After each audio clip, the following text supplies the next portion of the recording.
This is just a quick news flash with a question. Will the mark of the beast be trendy, or will the mind of Christ prevail? I'm putting this with my series, The Mind of Christ. Let me read this to you. So you make a decision. Will the mark of the beast be trendy, or will the mind of Christ prevail? Good question. To begin, let me define the word trendy. Prevailing tendency, direction, or style to veer in a new direction.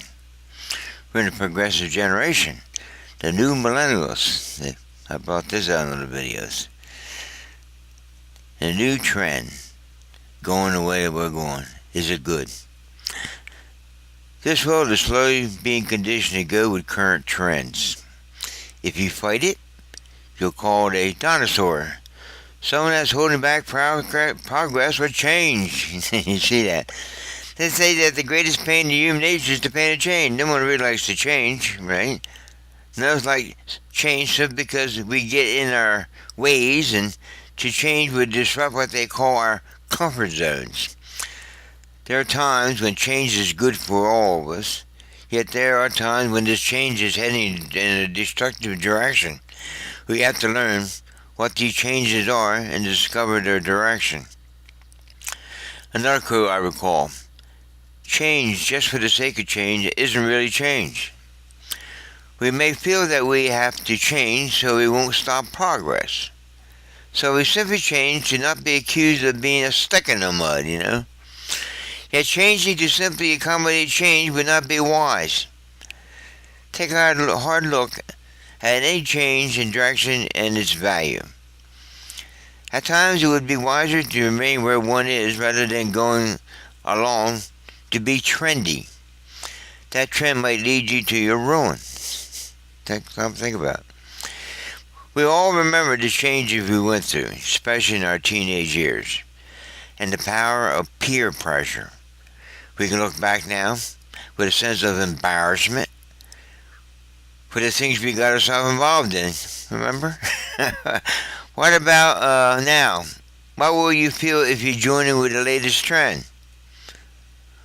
What will be the cost for such a decision? Remember, you aren't a minor anymore, almost, but considered an adult. You should have an adult mind to determine right from wrong, good from evil, and some decision being a matter of life or death. I used to say that to inmates in my unit. I worked in a prison. They would come and go, and you see them come back. I told them, you can keep coming and going. I said, it's getting to the point where, well, when you leave this unit and go back on the street again, it ain't going to be a matter of right or wrong. It's going to be a matter of life or death. A lot of them were leaving the company, reading newspapers, that they died. Got back involved in some drug deal and trying to get back their turf. And when they get out there, the guy who taken everybody, they was in jail for 3 years or 4, had taken hold of their turf, and when they get out, they kill them. So, just something to ponder, but this changing world around us today, a world that used to take years to see any significant change come about. Yet today, things change almost overnight. With the speed of change today, the time element needed to make clear decisions escapes us. And sometimes we feel pressure into making decisions only to find out we were wrong. Remember the recent Speaker of the House, Pelosi, saying to the House, when called to vote on the health bill before them, we have to vote on this so we can find out what's in it. How can you vote on something you don't know what's in it? That, my friend, will prove to be a big mistake. It has. We know that the health bill was passed, we call it Obamacare. Today, to hide what many have found out after taking the time to read it, today is being exposed to be the big mistake. So the appeal today, to distract from this exposure, is to make it trendy. With them turning to the typical young person who's known to be trendy to get them to support it. We will soon discover the condition of this world and its direction based on this fact. Train up a child in the way that they should go, and so when they are older, they will not depart from that way. What did we as adults teach our children? Ponder this and you will know what our future holds for us as individuals, as a nation, and as a world. May God help us all to change when change is needed. Let's close with this closing thought, something to consider.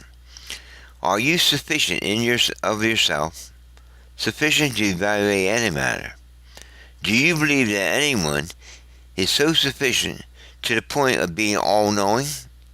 Your answer to this question will either lead you to a greater mind than the accumulated minds of men, or have you lean onto your own understanding, as limited as it is, and simply take what's called a chance, trust in luck, or go with fate and a sense of hope that things will work out, with all your flipping up a coin till you get it right. Believe me, there is no luck about it all. Either it is or it isn't. It comes down to getting beyond what others think, you think, and learn to hear from a mind greater than all minds. We call this greater mind God. And we discovered that this mind of God was offered to all, and through what His Son accomplished for all of us. In Scripture is called the mind of Christ. It said that this mind is all and in all to people's disapproval. Try waiting sometime before going with what is the latest trend and listen for other instructions, things eyes have never seen or ears have ever heard. If you don't know about this mind of Christ in you, try listening to videos I have on this simply by following the links below. Then once you're willing, wait. Without any interfering thought, God promised to answer. Give Him the time. Make a path to your clear mind. God bless you.